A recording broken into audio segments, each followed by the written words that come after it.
Hey, what's up guys? Just thought I'd show off my paintball gear since everyone else is doing it on the internet. First I'll show you my desert camo that I got because I'm out in the desert here.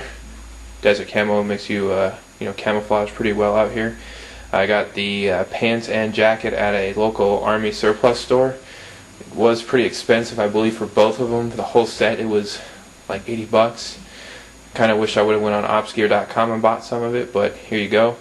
It's solid material. I've dove into the ground plenty of times. Thought I'd be ripping the clothes up, and they've actually withstood a lot. The paint washes out pretty well. I do not put it in the dryer, so those of you who put your camo in the dryer, definitely recommend not doing that because it's gonna mess with the seams and you'll start to see stitches coming out and whatnot. But if you play paintball in the desert a lot or you're into woodsball, definitely get some camo. It's strong, it's reliable, and you look cool too having it. Next I'll move on to my vest, which I did get from opsgear.com. If you play woodsball, I would definitely suggest getting a vest. It's got pouches, just not for pods from what you see here. It's got pouches here for other toolkits. You can put your squeegees in there and whatnot. It'll definitely support your back. As you know, woodsball games and scenario games take a lot longer than your average speedball game. So it's definitely good feels good to have some support, keep your back up straight, and just have it in case you need any pouches for any of your tools or whatnot while you're out there playing. Next I'll move on to my goggles and my mask.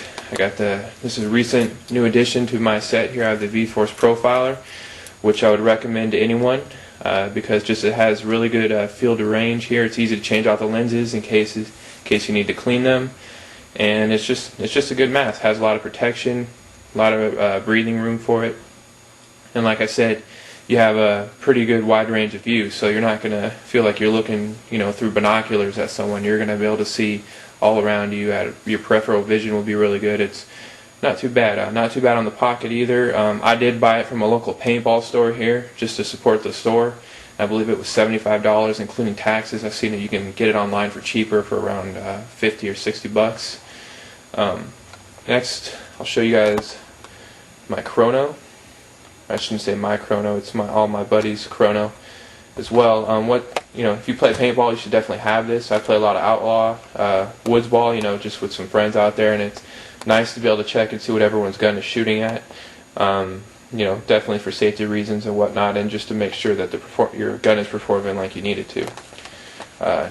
Next I'll move on to my gloves. Just bought these when I first started playing paintball, just to give you some cover over your hands. They really don't do too much.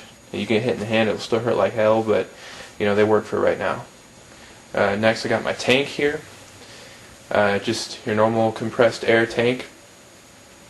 Definitely recommend compressed air over CO2 any day, because compressed air is a lot more consistent than CO2 is. You're not going to get a lot of liquid gas in your gun from tipping upside down like you would in a CO2 tank. And plus, with this gauge on there, you know how much air you have left over each day, so that's always good to know. You're not sitting there guessing.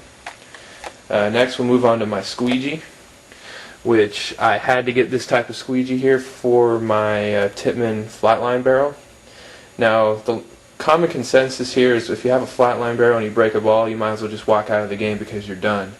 But I found here that if you break a ball on your flatline, you stick this bad boy in there right through the front, and you pull it out and you clean it a few times and you fire off a few rounds. It'll clean it well enough to where you're still able to play, so your paintballs won't be curving as extreme as they would if you didn't clean it.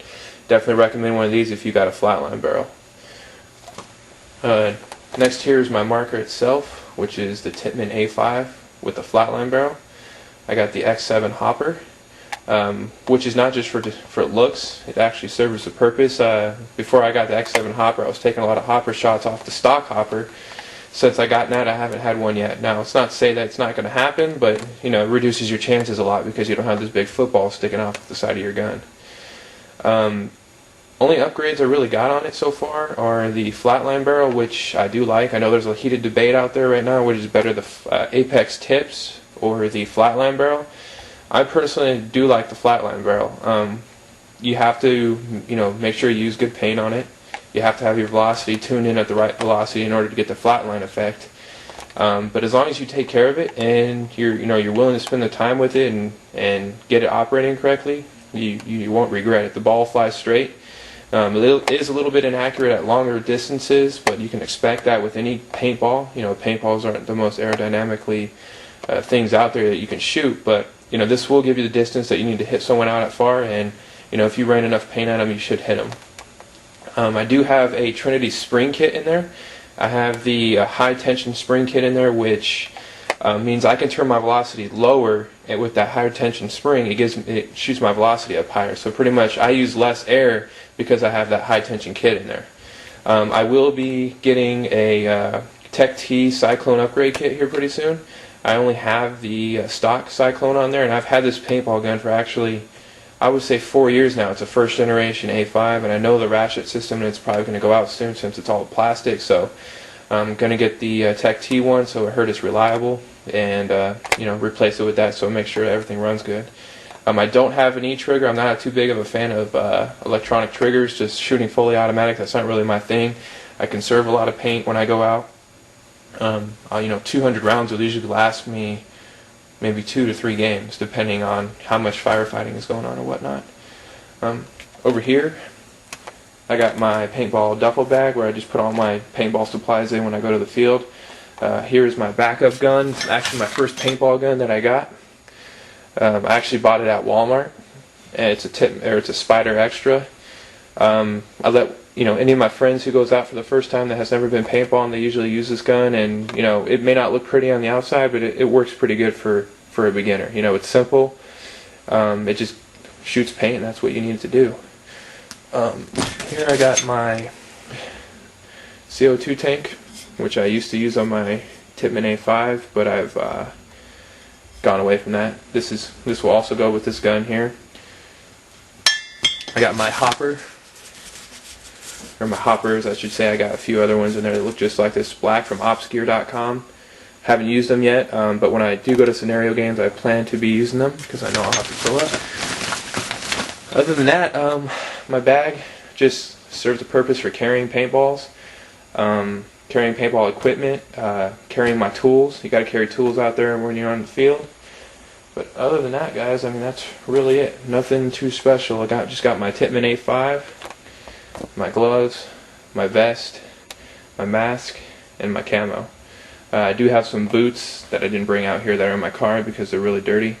I don't use combat boots. I use just normal construction boots with steel tip toes.